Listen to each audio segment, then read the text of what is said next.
Welcome to Communication, Connection, Community, the Podcaster's Podcast.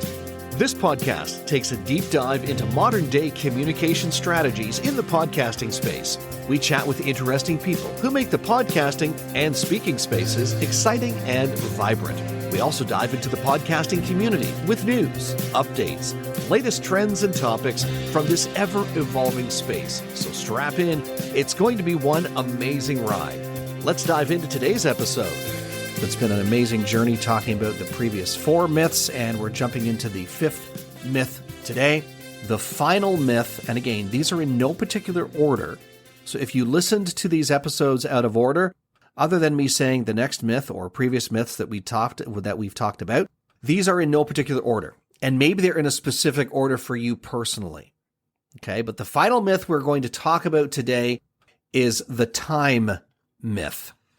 And there are a couple of components to the time myth. The main one being the concept of, I don't have time to do a podcast. And I understand full well where this comes from, because it's sort of the same reason why people will say in January, they'll sign up for a gym membership, and then come somewhere around, if they last the middle of February, they're running out of the time that they thought they had to go to the gym. They're actually not running out of time at all, but they have found other things to put in that time space, and the going to the gym piece becomes just not a priority. Well, the podcast is essentially the same, but there's another piece of this component that makes it even that much more complicated. And let me share with you what that is. It's a preconceived notion of how long a podcast episode should be. So let me ask that question. I just want to put that out there because I want you to reflect on this. How long do you think a podcast episode should be? Should it be 30 minutes, 40 minutes, an hour and a half, 2 hours, 3 hours, 5 minutes, 10 minutes, 15 minutes, as short as 2 minutes? You know that all of those answers I just gave you are 100% correct. There are podcasts out there that are as short as 2 to 2.5 minutes. Episodes are 2 to 2.5 minutes. And there are podcasts that feature episodes that are upwards of 3 hours long. Now, some would say that, well, who's going to listen to a podcaster who speaks for 3 hours? But imagine if that podcaster was somebody like Oprah Winfrey, or, for example, the most famous podcaster on planet Earth right now is a guy by the name of Joe Rogan, and people will listen to Joe Rogan for 2 hours and 3 hours. Personally, I would not, but some people do, and there's nothing wrong with that. But let's look at it from another perspective. How long should your podcast be? How long should your podcast episodes be? Should they be 10 minutes? Should they be 15 minutes in length? Should they be 5 minutes? Should they be 2.5 to 3 minutes? The only person who can answer that question is you. Now, we can help you navigate through that on your podcast launch strategy call that we have, but the only person that can really reflect on that is you.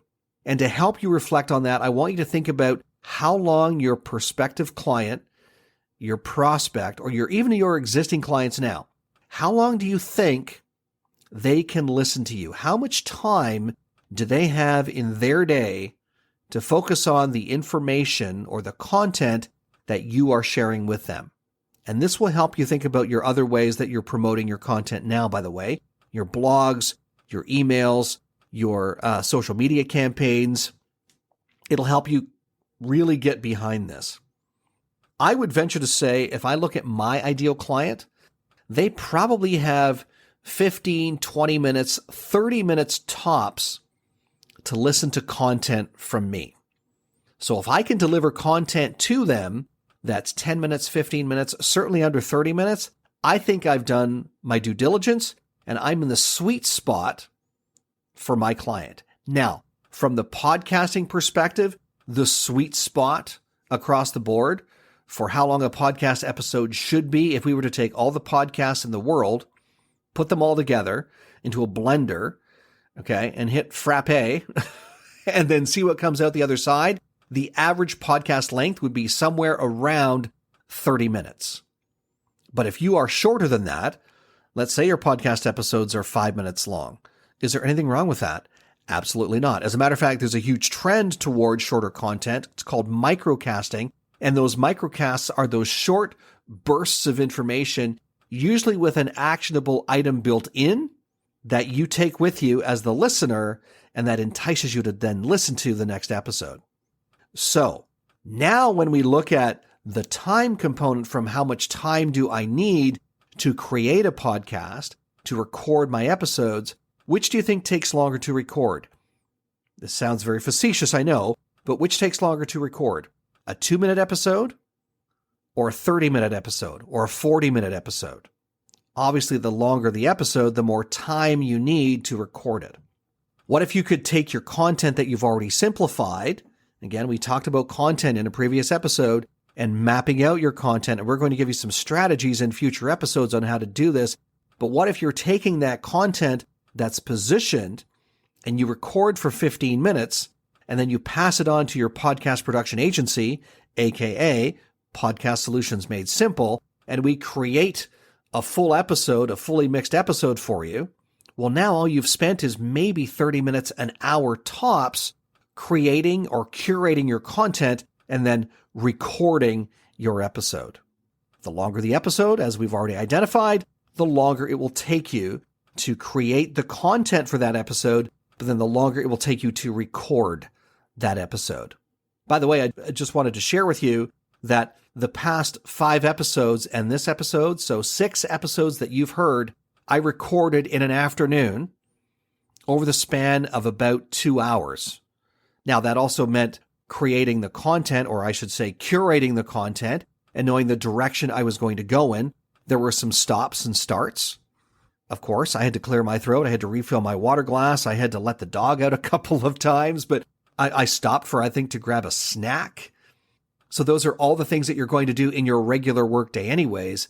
But when you can create your content and structure it in such a way that you sit down, record, and 15 to 30 minutes later, you're hitting stop and then sending that file to your producer to create the episode, to then have it ready to go out into the podcast universe, and then you can promote it and market it and focus in on that, or your virtual assistant or your marketing person can focus on that. You've spent, like I said, maybe 1 hour. So it's not how much time do you need to record your podcast episode, or this in the sense of you don't have time. It's, does your business have time? And by the way, if you are not finding the time to record your podcast episode and you are a coach or a consultant or a subject matter expert, maybe, and again, I'm not a business coach, I'm just sharing with you what a business coach has shared with me over the years, maybe you need to take something off your plate.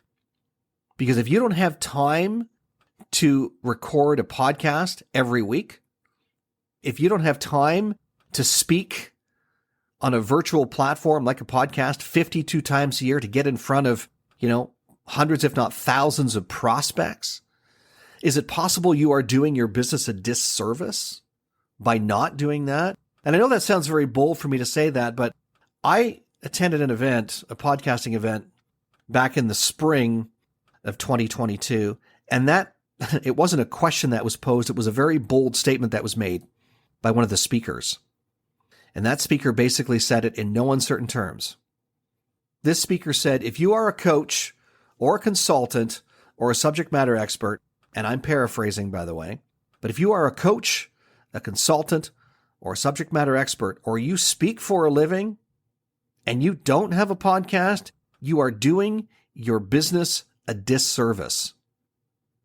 If you are a coach, a consultant, or subject matter expert, or you speak on a regular basis and you don't have a podcast, you are doing your business a disservice. And I would tend to agree with that statement. I know it's very bold for me to say that, and it was very bold when I heard it, but I wrote that down and I was like, wow, that resonates with me. And I'm hoping as you're navigating through the myths, if you're coming to the time myth and saying, I don't know where I'm going to find the time to record my podcast episode, that you listen back to this episode and you say, well, wait a minute. Are there things I'm doing now that I shouldn't be doing that maybe my virtual assistant should be doing, or that one of my teammates should be doing, or one of my subcontractors could be doing. When I launched my first podcast, I did all of the editing myself. And then when I launched the Podcast Solutions Made Simple company, when I first launched it, I was still doing all of my own editing for my podcast. It took me 3 or 4 months to realize I shouldn't be editing my own content. I should be sending it to my producer. So now my producer, actually we have more than one now, but my producer then started editing my podcast. Think of it that way. Think of the time that you need to create the content or curate the content and then record. And by the way, we're here to help you do that. So if you're ready to book your podcast strategy session, don't hesitate to do that. Even if you just want to have a conversation to see if podcasting is right for you, we're here to help you do that.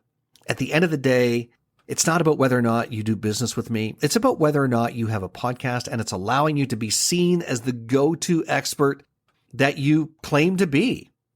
If you're claiming that you are the subject matter expert in a particular area, and as I said, you don't have a podcast, are you really the subject matter expert? It's kind of like, back in the day, if you didn't have a book, but you were, a fairly well-respected industry knowledge-based expert. Were you really the expert? A lot of people went out and published books so they could have that credibility. A podcast is the same way. So look at your calendar, look at your schedule, how many hours in a day you're working, maybe focusing on tasks that you shouldn't be. And again, I know that's a harsh reality. We all have to do it as business owners at some point. If we want to leverage up or level up, we need to look at it and say, whoa, what should I be delegating to somebody else so that you do have the time to focus on the things you need to focus on as that professional. And thank you for joining us today. Special thanks to our producer and production lead, Dom Carrillo, our music guru, Nathan Simon, and the person who works the arms, all of our arms actually, my trusty assistant, Stephanie Gafour. If you like what you heard today, leave us a comment and a review, and be sure to share it with your friends. If you don't like what you heard, please share it with your enemies. Oh, and if you have a suggestion of someone who you think would make an amazing guest on the show, let us know about it. Drop us an email, askcarl@carlspeaks.ca. Don't forget to follow us on LinkedIn and Twitter as well. You'll find all those links in the show notes. And if you're ready to take the plunge and join the over 3 million people who have said yes to podcasting, let's have a conversation. We'll show you the simplest way to get into the podcasting space because after all, we're Podcast Solutions Made Simple. We'll catch you next time.